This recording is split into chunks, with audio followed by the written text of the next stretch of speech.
Hello दोस्तों, मैं शुभम आपके अपने YouTube चैनल शुभम एकेडमी में मैं आपका हार्दिक स्वागत करता हूं। आज हम पढ़ने वाले हैं क्लास 10th की मैथ में पढ़ेंगे ट्रिग्नोमेट्री 8.1 एक्सरसाइज 8.1। इसका हम बेसिक इसके बारे में जान चुके थे। तो आज हम पढ़ने वाले हैं 8.1 की कुछ सवाल पढ़ेंगे। तो इसके पहले कुछ सवाल करने के पहले थोड़ा सा 2 मिनट हम इसको रिवाइज कर लेते हैं कि इसके पहले प्रीवियस वीडियो हमने क्या पढ़ा था। चलिए हम क्या करते हैं, एक ऐसा त्रिभुज लेते हैं, इसमें न्यून कोण हो गया, ए हो गया, बी हो गया, सी हो गया, कोण सी हो गया। तो लिख सकते हो ए बी सी में ऐसा लिख सकते हैं। यहाँ बी क्या है, 90 डिग्री एंगल बना रहा है। ए बी सी में कोण बी क्या है, समकोण है, ऐसा लिख सकते हैं। कोण बी बराबर 90, अतः बी क्या है, समकोण है, समकोण है। ठीक है, ऐसा हो गया। तो अब देखिए इसके कोण, देखिए 90 डिग्री वाला कोण हो गया। तो जो सबसे बड़ी भुजा होती है उसके जो सामने की भुजा क्या होती है, उसको कहते हैं लंब कहते हैं, और इसको कर्ण कहते हैं, और इसको कहते हैं आधार कहते हैं। कोण यहाँ है, तो अगर कोई पूछे कि साइन थीटा, यहाँ थीटा भी आप इसको लिख सकते हैं, ठीक है, या साइन सी भी लिख सकते हैं। आपका जैसा मन आप उस हिसाब से काम कर सकते हैं। तो साइन थीटा की अगर कोई आपको मान लीजिए साइन थीटा बराबर क्या हो सकता है, तो आप लिख सकते हैं लंब बटे कर्ण। कॉस थीटा कुछ आप क्या लिख सकते हैं, आधार कर्ण। और टेन थीटा बराबर क्या लिख सकते हैं, थीटा लंब बटे आधार। इनके एक इसका अगर आप इसका जो अपोजिट करेंगे तो इसका अपोजिट क्या होता है, कॉसेक होता है, तो कर्ण बटे लंब हो जाएगा। कॉस का अपोजिट सेक होता है तो कर्ण बटे आधार हो जाएगा। टेन का अपोजिट कॉट होता है तो आधार बटे लंब हो जाएगा, जो हमने प्रीवियस वीडियो में बताया हुआ है। तो हम लोग चलते हैं वीडियो की ओर। अच्छा, इस वीडियो में एक और आपको इसमें पूछना पड़ेगा, पाइथागोरस प्रमेय।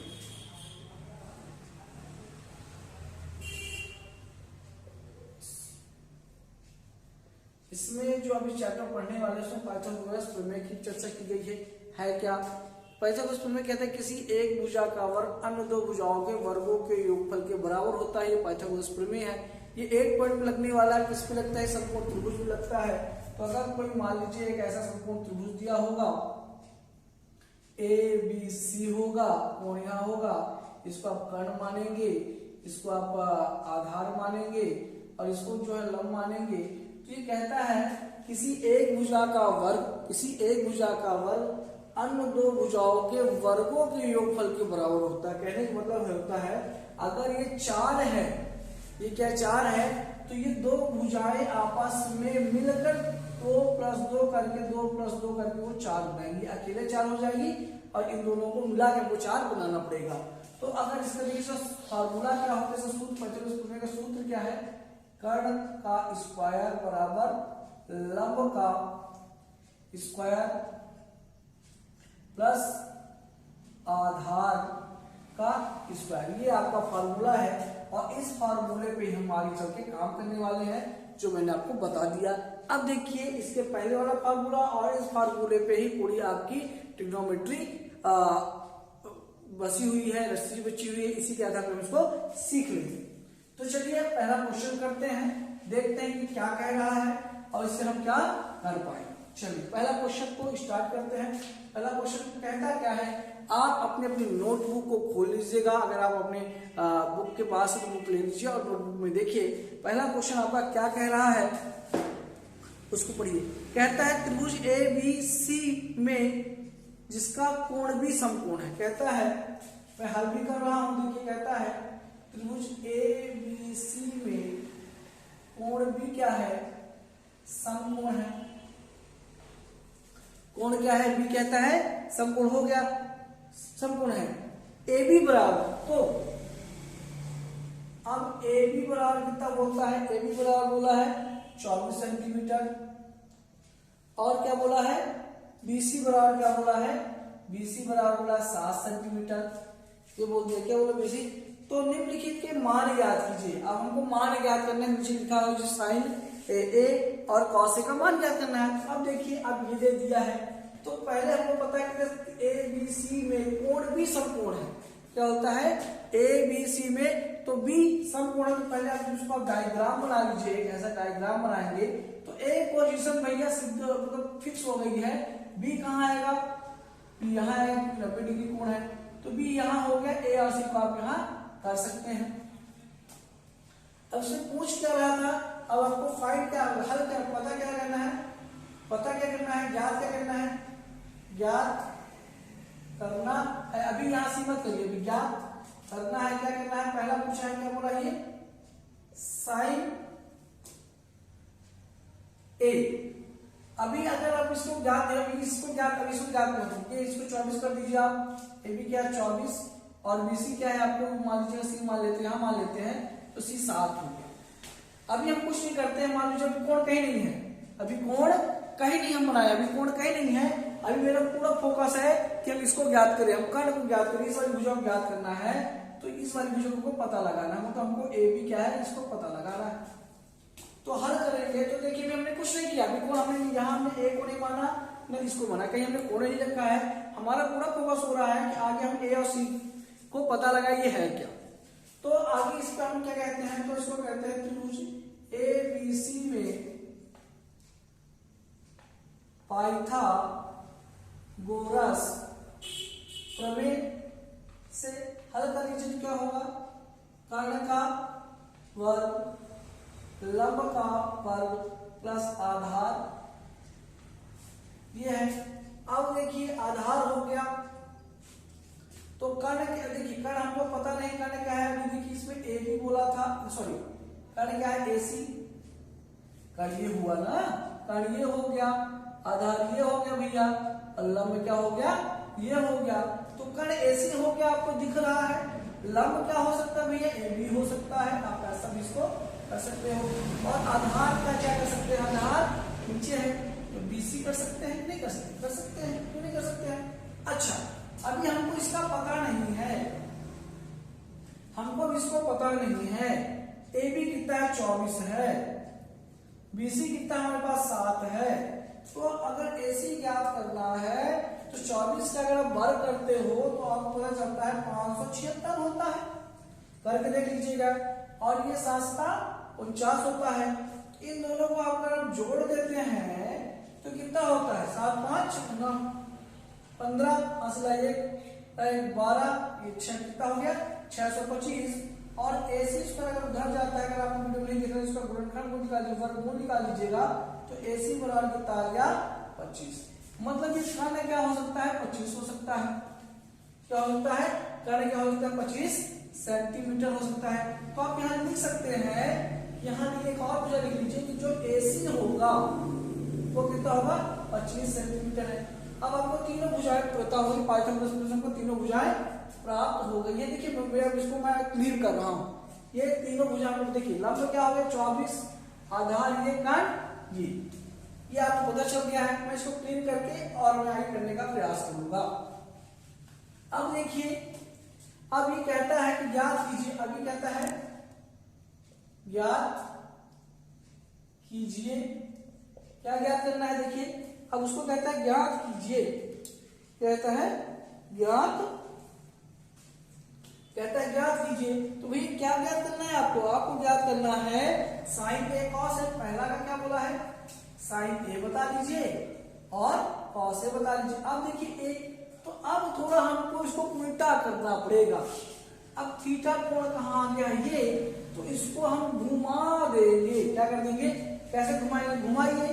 तो अब देखिए जो अब ये कोण जो है इसको हम कैसे ऐसे ऐसे, और ये हम ऐसे कर रहे हैं। तो जो ये है बी जो है, देखिए जो बी, ये बी और जो इधर सीधा, देखिए अगर कोण इसको ये करेंगे तो ये अब देखो जब इसको बनाएंगे ऐसे बनाएंगे तो जो लंब था वो क्या हो रहा है, आधार हो रहा है। तो बी ए यहां आ गया, सी यहां चला गया, तो ए सी कितना हो गया 7 हो गया। ये जो कितना था ए बी कितना था 24 हो गया, और क्या है ये कितना हो गया